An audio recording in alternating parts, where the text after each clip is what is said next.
Good morning, and this is another edition of A Little Bit of Thunder. And no, this is not where I set up my live to be. Still having a few computer snafus. So we're back on my cell phone again. So I'm going to give everybody a minute to just kind of gather their cup of coffee, everybody get together, everybody figure it out, because I'm not, like I said, I didn't hit the live button where I expected to, so I'm not exactly live. Don, good morning. Sabrina, good morning. Tony, good morning. Steve, good morning. Thank you so much for joining. We're just giving everybody a minute or so because I had a little technical difficulty this morning, so I didn't go live exactly where I meant to go live. So this might not be where people are looking for me. But thank you so much for tuning in right away. Thank you so much for watching. Truly, truly appreciate it. So, welcome in to the third edition, episode 3 of A Little Bit of Thunder. As you can see, we are still in sunny Florida, where it's not exactly sunny right now. It rained a little bit last night, but not as much as it rained for everybody, for you in Wisconsin. So I pray for everybody's safety. I know it's been nights and nights of protests, mostly peaceful, but not entirely. And then last night, did I see that the Acuity flag was torn in half, which is, I know a lot of people were tweeting that that's a symbolism for what's going on in America, and I like to think that that's not. I like to think that I know we're torn and I know we're divided, but that's just too much for me, because I know we need to get together, and I know we need to we need to be a people that are together, and we need to figure out how we can all respect and love our fellow Americans. But I did see that there was a lot of damage last night, a lot of issues with the weather. So hope everybody's safe. Hope everybody, and Joey confirming that. Thanks, Joey. Hope everybody doesn't have property damage, trees down, stuff like that.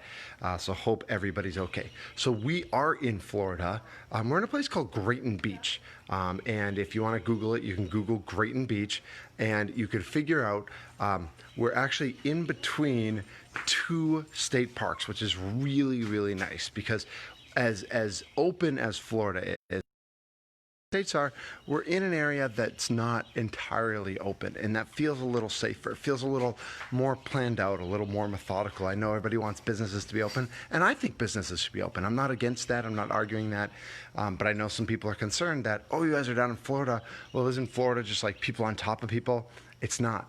And even places that are open, even places in Wisconsin that are open, I get the feeling that it's not people on top of people. Sure, there are places like that, but I think for the most part, we're taking care of ourselves and we're taking care of each other. And that's what this is really all about, is how little effort it takes for us to really take care of each other. Because it really doesn't take a lot of effort for us all to care for each other. So a big reason why we're down in Florida is because we needed a change of scenery. We needed a change of scenery for the kids. We needed a change of scenery for us. Going through a career transition myself, I needed a change of scenery. And so that's been, I've really been happy with how that has happened for our kids. It's been a nice change of scenery. It's been a nice opportunity for our kids together to get with their cousins, to get with their aunts and uncles, and a lot of the families here. We're going to the beach. We're doing fun things. Evan, I agree. It depends on where you go. Absolutely, no doubt about it. But it's been...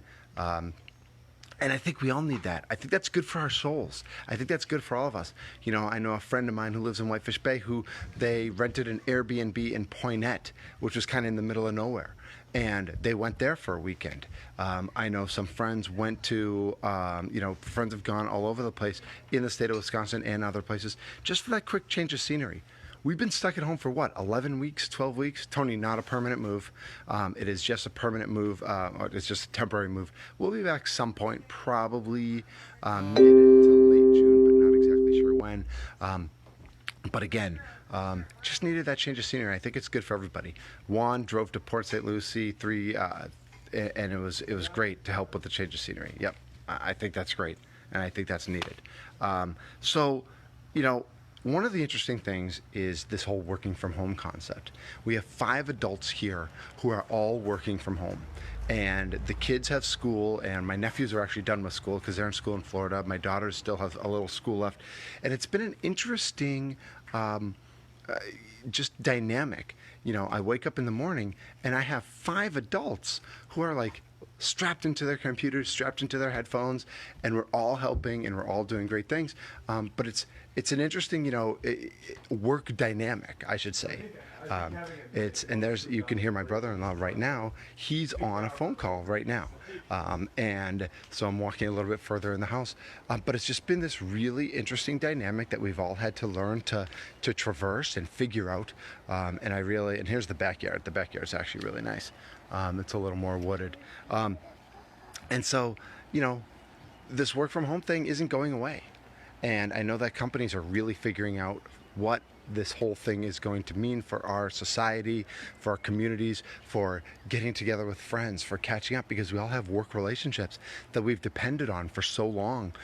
Seeing our friends, seeing our work best friend, our work wife, our work husband, whatever it might be. And so, it's this interesting work dynamic. Speaking of work, one thing that I'm really interested in is what the NBA is going to be doing, and if they are going to be finishing the regular season and playing the entire playoffs at Disney World in Orlando. I just think that's so cool. I want, and honestly, I want to figure out how I can be a part of it. I have some friends who work at the Milwaukee Bucks. I know some people are watching right now from the Milwaukee Bucks, and so I don't know if I need to go work from the Bucks or if I need to go work for the NBA. How do I become the official podcaster? The official. Is this a vodcast? Is this a video podcast that I'm doing every day? How do I become the vodcaster? How do I become the storyteller for the NBA and for the Milwaukee Bucks? I think it'd be so cool. I agree, Juan. The Orlando concept is great. Eldridge chiming in. I love working from home. Nice to be able to control the temperature and noise levels. I agree with that. I think with kids, it's not always more productive working at home, but I think for the most part, maybe it is. Ben says we're far more efficient working from home and not planning a full return, instead investing in tech infrastructure and desk stipends, and I think that's great. I think that's amazing. I know the news came out from Google that they were giving $1,000 to employees to get that going. But anyway, I was talking about, how do I get to Orlando? How do I get to be that official Bucks storyteller? And speaking of the Bucks, I'm still really sad. I am a Bucks season ticket holder. I go to many of the games. I bring friends. I bring family. And that this year, the year they're going to be the #1 overall seed, have home court advantage throughout, they're not going to get to play those games at home. And of course, I think that's a bit of a disadvantage, and it really makes me sad. And I want to figure out, I know that they're going to play these games in Orlando. I feel like there's a way that the NBA could figure out a home court advantage. And I don't know if it's like the higher seed in the playoffs gets to start with a 5-0 lead every game, where they get 5 bonus points or something like that, or 3 bonus points, or whatever Vegas deems a home court advantage makes sense. But I would love to, I would love to figure something like that out. I just think that'd be so nice. So talking about, I want to do that. I want to go down to Orlando. Talking about working from home. Where is your happy place? I know people are watching right now, but where is your happy place inside your house or during this work from home? Where have you found that you're the most productive? And email me that, thundermke@gmail.com. thundermke@gmail.com. Email me that, and I'd love to hear where your happy place is. Back to the Bucks real quick. I assume they're working out at their facilities. What I should probably do, I'm going to reach out to some friends at the Bucks and find out who's there, who's not, who's working out at home, who's in Wisconsin, because I don't even know if they're all in Wisconsin yet. There's probably answers to these questions, and I could probably get them, so I probably should get those. I want to thank everybody for chiming in. I've gotten some really good feedback. It's funny, day one, I got an email from my friend Dustin H., who said, great job, this is going really well. Yesterday, I got an email from my friend Dustin U. So the Dustins are far away in the lead with emailing thundermke@gmail.com with feedback, with questions, with comments, but that's open for everybody. So you can leave your questions right here.